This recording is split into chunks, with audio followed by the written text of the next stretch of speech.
It has been a great journey. जैसे निखिल ने बताया, like I will start with like how I came in contact with you.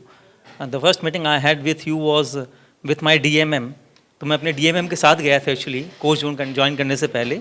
उस time एक काफ़ी pride भी था मन में कि हम ऑलरेडी डिजिटल मार्केटिंग कर रहे हैं और काफ़ी कुछ डेटाबेस हमारे पास था. वो सॉर्टेड था वीकली बेसिस में, मंथली बेसिस में, कन्वर्जन रेशियोज क्लियर थे, उसमें काफ़ी कुछ था. तो लेकिन मैं जब आपके पास गया था तो you didn't see any of the records. एक ऐसे नॉर्मल कन्वर्सेशन हुआ अपन लोगों का, आपको जो हम कर रहे थे वो समझ में आ गया था. और मेरे DMM ने जो एग्जिस्टिंग था उसने काफ़ी अपने आप को बताया, लाइक ही वाज थिंकिंग कि उसको बहुत कुछ पता है और हमें भी लगता था कि उसको बहुत कुछ पता है.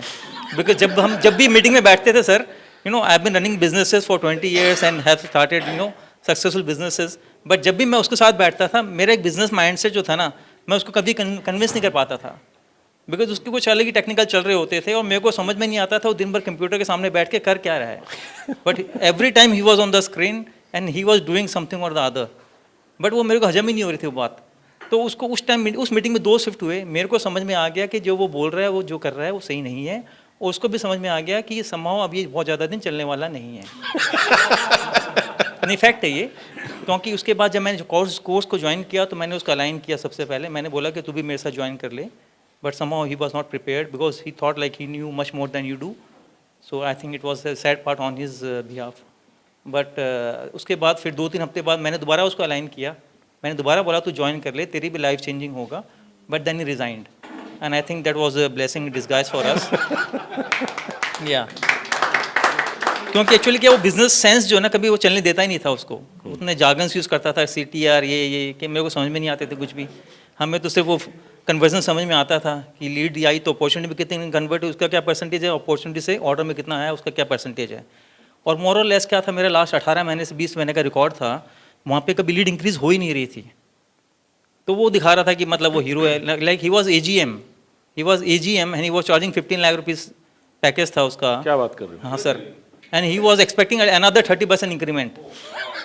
Because he new like business आ रहा है, डिजिटल मार्केटिंग से बिजनेस आ रहा था हम लोगों का. This no doubt about it, है ना. हमें डिजिटल मार्केटिंग पे कोई मतलब ऐसा नहीं था. डे 1 से हमें पता था कि अच्छा प्लेटफॉर्म है, अच्छा काम करता है यहाँ पे. बट उसके अंदर जो प्रॉब्लम थी, हम now we know like how easy the things are and there is no need to do something every day in and day out. Basic systems बनाने हैं, चेकलिस्ट बनानी है और जो एजेंसी उसको हायर करके वो लोग काम कर ही रहे हैं अपना. और हम सिर्फ एडवर्ड ही चला रहे थे जिसमें कि हुआ सो बिजी. अदरवाइज SEO के लिए 2 अलग अलग एजेंसीज थी, वो काम कर रही थी वहाँ पे. एक और शिफ्ट मेरे जो हम लोगों के माइंड में आया, वो हम ब्रांडिंग में बहुत ज़्यादा फोकस कर रहे थे कि ब्रांड. बट आपने ये क्लियर कर दिया कि अगर लीड आ रही है और पैसा आ रहा है तो वही इंपॉर्टेंट है. Brand is just notional, it's myth, है ना. बिकॉज इतने सारे ब्रांड्स हैं. हाँ, तो वो पैसा बर्न कर रहे थे और हम काफ़ी पैसा बर्न कर रहे थे. मतलब हम डिजिटल मार्केटिंग के नाम पे साल का मतलब 40-50 लाख बर्न कर रहे थे एटलीस्ट. तो उतना ह्यूज बजट था हम लोगों का. तो उसमें काफ़ी शिफ्ट आया. Personally speaking, like sales and marketing has been a weak side for me because I started my career catering to the OEMs.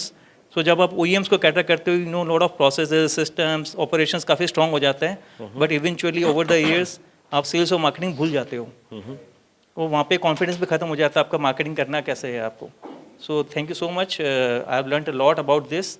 And what has really helped me besides your course also is like, I started reading books on marketing and sales particularly because I was doing this course. So I think that also helped me because a lot of times when I see you speaking something, I can relate to those books and मतलब वो understanding clear हो जाती है वहाँ पे. Correct. So that was a big takeaway for me.